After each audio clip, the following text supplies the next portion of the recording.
চেষ্টা ও ইচ্ছে থাকলে সব সম্ভব। এমনকি খালি পায়ে পেরিয়ে যাওয়া সম্ভব দুর্গমগিরি কান্তার মরু। আর এটাই করে দেখাচ্ছেন বাঙালি এক যুবক, তার নাম প্রশান্ত সরকার।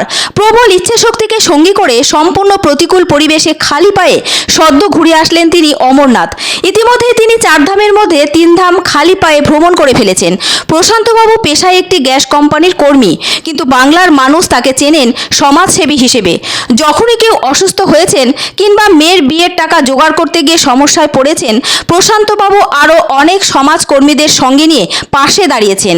অনেক ভবঘুরেদের করে দিয়েছেন চিকিৎসার ব্যবস্থা। তার নেতৃত্বেই জলপাইগুড়ির মোহিতনগরে একটি বৃদ্ধাশ্রম তৈরি হয়েছে। বৃদ্ধ বয়সে অনেকেই যখন দিশেহারা, তখন পাশে দাঁড়িয়েছেন প্রশান্ত সরকারের গ্রিন ভ্যালি এনজিও। এখন অনেক বৃদ্ধ বৃদ্ধার আশ্রয়স্থল সেই বৃদ্ধাশ্রম। প্রশান্তবাবু মানব সেবার প্রতিজ্ঞা নিয়ে বেরিয়ে পড়েছেন একাধিক তীর্থস্থান ভ্রমণে। কোনো বাধাই আটকাতে পারছে না তার চলার পথকে। খালি পায়ে ইতিমধ্যে তিনি ভ্রমণ করেছেন 21টি রাজ্য। প্রশান্তবাবু জানান, অমরনাথ যাত্রা খালি পায়ে ভ্রমণ মোটেই সহজ ছিল না। অনেক সুস্থ মানুষও অসুস্থ হয়ে পড়েন। এবড়ো খেবড়ো পাহাড়ের পর এবং তুষারাবৃত অমরনাথ যাত্রা করার ক্ষেত্রে প্রধান সত্য ছিল বুট পরে যাওয়ার। সেক্ষেত্রে তাকেও বাধার মুখে পড়তে হয়, কিন্তু আধিকারিকদের তিনি বোঝাতে সক্ষম হন যে তার প্রতিজ্ঞা রয়েছে।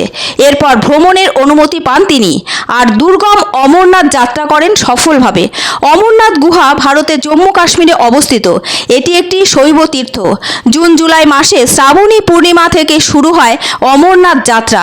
সারা বছরই এই গুহার প্রবেশপথ বরফে ঢাকা থাকে। অল্প সময়ের জন্য অমরনাথের প্রবেশদ্বার খোলা হয়। এবার সেই দুর্গমগিরি পেরিয়ে খালি পায়ে অমরনাথ দর্শন করে এলেন সমাজসেবী প্রশান্ত সরকার। তিনি চ্যানেল বাংলাকে জানান, বাবা ভোলেনাথের আশীর্বাদ ছাড়া এটা কখনোই সম্ভব হতো না।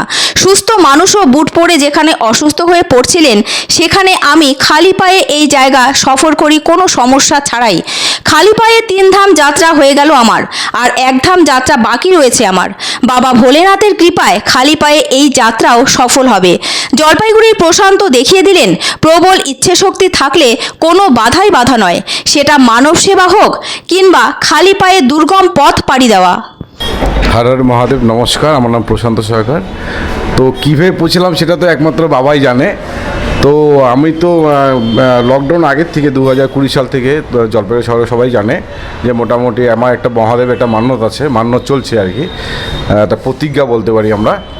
তো সেই বাবার আশীর্বাদ দিন রাত্রি বাবাকে ডাকি, সেই হিসাবেই আমি একটু খালি পায়ে থাকি। এবং আমার খালি পায়েই আমার একটা টার্গেট আছে যে বাবার বিভিন্ন যে জ্যোতির্লিঙ্গ আছে ভারতের 12টা জ্যোতির্লিঙ্গ, সে জ্যোতির্লিঙ্গগুলো দর্শন করা এবং 4 ধাম কমপ্লিট করা। 4 ধামের মধ্যে আমার 3 ধাম হয়ে গেছে এবং আমার 12টা জ্যোতির্লিঙ্গের মধ্যে 8টা জ্যোতির্লিঙ্গ আমার অলরেডি আমার কমপ্লিট। আমার অমরনাথ যাত্রায় এবার আমি আসলাম গত পরশু দিনকা, খুব সুন্দর হয়েছে। আমি খালি পায়ে ছিলাম, আমার সেরকম মানে মনে হয় না যে আমি খালি পায়ে আছি। মনে হচ্ছে যে পায়ের দিক থেকে আমার মানে এক্সট্রা কোনো জুতো পরা আছে বা এরকম মনে হয় যে পা বরফের উপর হেঁটে গেলেও মনে হচ্ছে যে ঠান্ডা তোলা লাগেনি। আর পা প্রচণ্ড এবড়ো খেবড়ো পাথর ছিল, পায়ে লাগছে, পায়ে লাগে না তা না, সাধারণ চামড়ায় তৈরি। তো পায়ে লাগাতে প্রচুর এমনি তোমার আপনার হচ্ছে পায়ে মানে কেটে যায়, কিন্তু আমার সেমন মানে কাটেও নেই, পায়ে কোনো ক্ষত বিক্ষত বা আঘাতের চিহ্ন পাইনি, লাগেনি আর কি, ভগবানের আশীর্বাদে বাবার কৃপাতে এইভাবেই চলছে আর কি। এবার তো বাবা যদি ঠিকমতো চায় আগামী দিনে আরও যে 4টা জ্যোতির্লিঙ্গ আছে সেগুলো আমি কমপ্লিট করবো। সোমনাথ, গুজরাট, আমি গুজরাট, মধ্যপ্রদেশ, তেলেঙ্গানা, ভারতবর্ষ এবং করে আমাদের নেপালের পশুপতি থেকে শুরু করেছিলাম। ভারতবর্ষে 21টা স্টেট আমার অলরেডি ঘোরা হয়ে গেল এখনও অবধি।